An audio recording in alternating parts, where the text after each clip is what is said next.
Making I'm making this video because I've been asked a question in our WhatsApp group is about the Chinese devices flooding the market in South Africa and so on, and what is a true CE mark, and I mean, how can you challenge it? Because obviously it is quite upsetting to a few people trying to do business with these devices, finding devices that are very underpriced, very competitively priced. Let's put it that way, because I don't want to knock Chinese devices down just because they come from China. Because China is now, maybe now it's changing.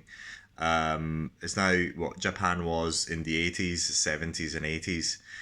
It was a synonym of bad devices, but I tell you, your mobile phone, if you're using this to watch this video, your mobile phone is made in China. So every piece of equipment that has got electronics in it has got it's made in China, very likely. Really, and its components are assembled in China. Almost, I'd say, 90% of the cases. So there you have it. Now, the way it works is the following, and hopefully I'll explain it as simply as possible. With most devices, again, it's very important to understand most devices, there are very many different classifications of devices. But the aesthetic industry is one of the easiest way to affix a CE mark that is legitimate. So, for an aesthetic device that's got aesthetic purposes only up until May 2020, anyone can take any aesthetic device that has got any aesthetic purposes and stick on it. It's just print it out and put a legitimate CE mark. We have got legitimate CE marks on all the devices that we sell. People have tried, obviously, because we've been very competitive over the years, to question it, but there hasn't been any. I mean, it didn't go anywhere because I know the legislation in and out. I mean, inside out, because of what happened in 2014, which is subject to another video. So basically, the way it works for aesthetic devices up until 2020, May 2020, if you're watching this video, take any aesthetic device without anything on it, you just put your own CE mark, it is legitimate. Now, how can anyone, nobody can say it's fake. Your CE mark is fake. This fake thing is something that they've tried. It doesn't really work. I think it's died out. There's no fake CE marks in aesthetic devices. There's no such up until May 2020, and I'll explain that. So say for example, Mr. Smith puts its own CE mark on an aesthetic device. I don't know, say a Hifu for instance. It is legitimate. So how can anyone prove that it's not legitimate? How can anyone say, well, this is a fake CE mark, this is not legitimate, and so on? The way it is done is through prosecution. You've got to take this Mr. Smith to court, and the people who take it to court normally are governmental bodies. I mean, there's also private prosecutions, but nobody wants to pay for them because they're very expensive. And not even the governmental bodies want to pay for a prosecution because they're expensive anyway. Now, the problem lies is, say for example, I'm the appropriate governmental body to prosecute Mr. Smith. Now I have a choice. And if I go and prosecute, I have to know that I'm going to win. So with that device, there's got to be a serious problem that's been identified, not on one only, on all of them.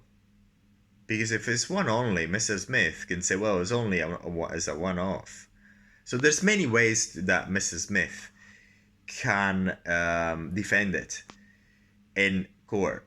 So when it comes to this sort of cases, so it's more a miss than a hit.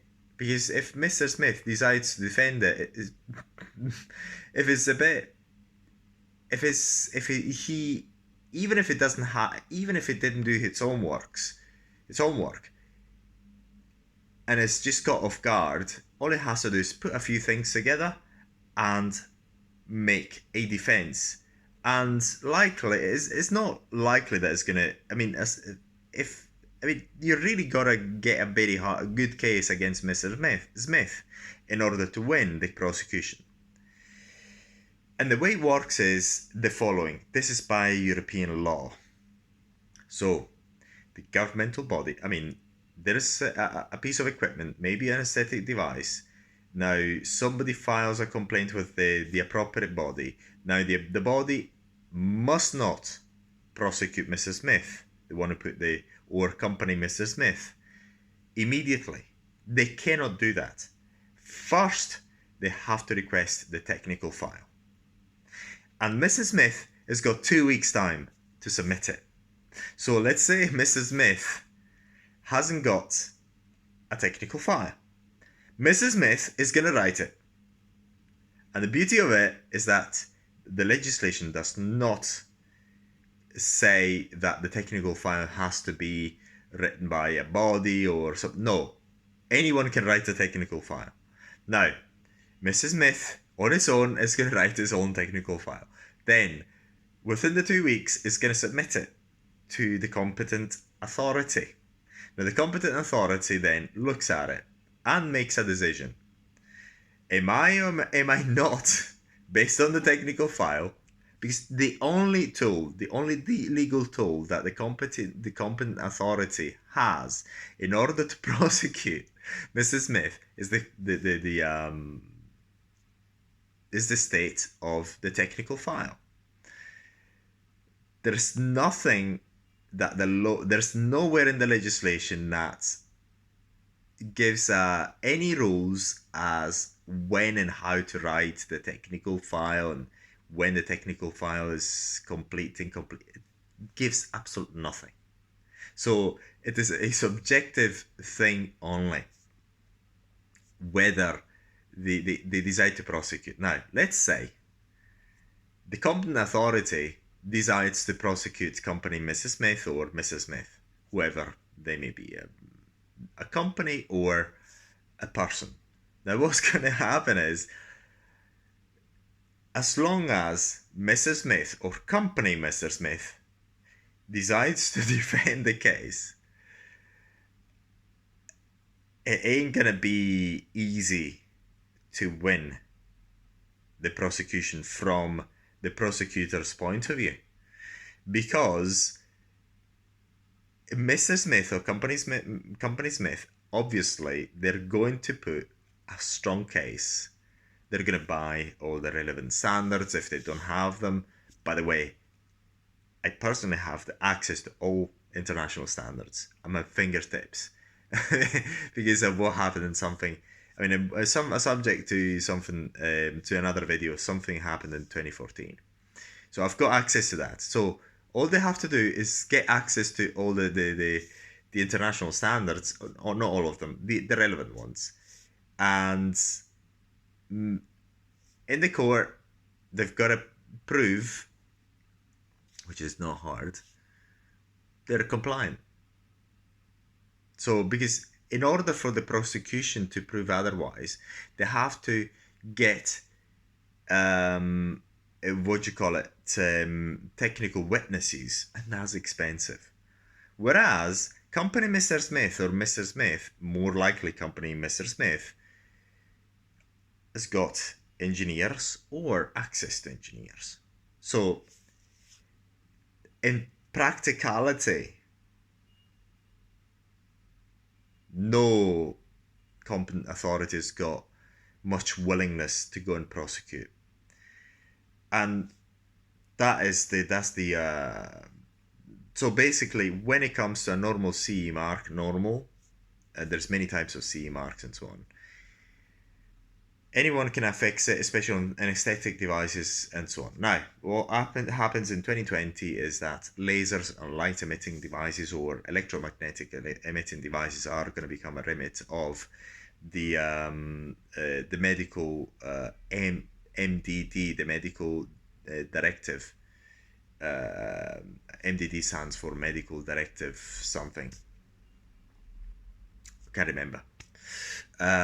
So the law changes all of a sudden because the medical CE can only be issued by, for class 2 and 3, if I remember well, not for class 1, 2 and 3, by notified bodies, and can only be issued by notified bodies. That's very important. So no one else can issue a medical CE, only notified bodies. And it's not as if I can go and affix that CE mark, medical CE mark. No, it's going to be a notified body that does it, and a medical CE mark has got 4 digits after it. Those 4 digits identify the notified body. So in that case, say for example, now Mr. Smith Company markets and sells a medical device, something that is classed as a medical device. At that point, and they didn't do the CE marking process with the medical, the notified body, because only notified bodies can issue a CE mark, a medical CE mark. If they affix their own CE mark without doing the same thing, I've talked about an aesthetic device, without that is not issued by a notified body, that CE mark is not valid. Means that legally it is not safe, and hence company Mr. Smith is liable to prosecution, and the prosecution is going to win by default. Very simple. Is as simple as it comes. So there's no arguments, there's nothing. The law is quite clear. So there's no arguments, there is nothing. Law is clear, the law is clear, so they're gonna lose. Now, now that I've actually mentioned it, yeah, I think is the story about what happened in 2014 and why I had to become a real expert on CE marking. I think I'm gonna make it a subject to another video anyway, because that's quite interesting. But I tell you, because something happened onto my skin, I made a mistake in 2014, and I mean, when we started again with the beauty tech in 2015, I had to be an expert, a real expert into CE marking, because guess what? In 2016, a challenge was made and it went nowhere. And I'm gonna go into more detail later on, because I don't think it's fresh anymore, but I just want to leave it be for a while. So hopefully that it clears up that question about what CE marks are and the difference between medical and a normal CE mark. So what happens in 2020 May is very simple.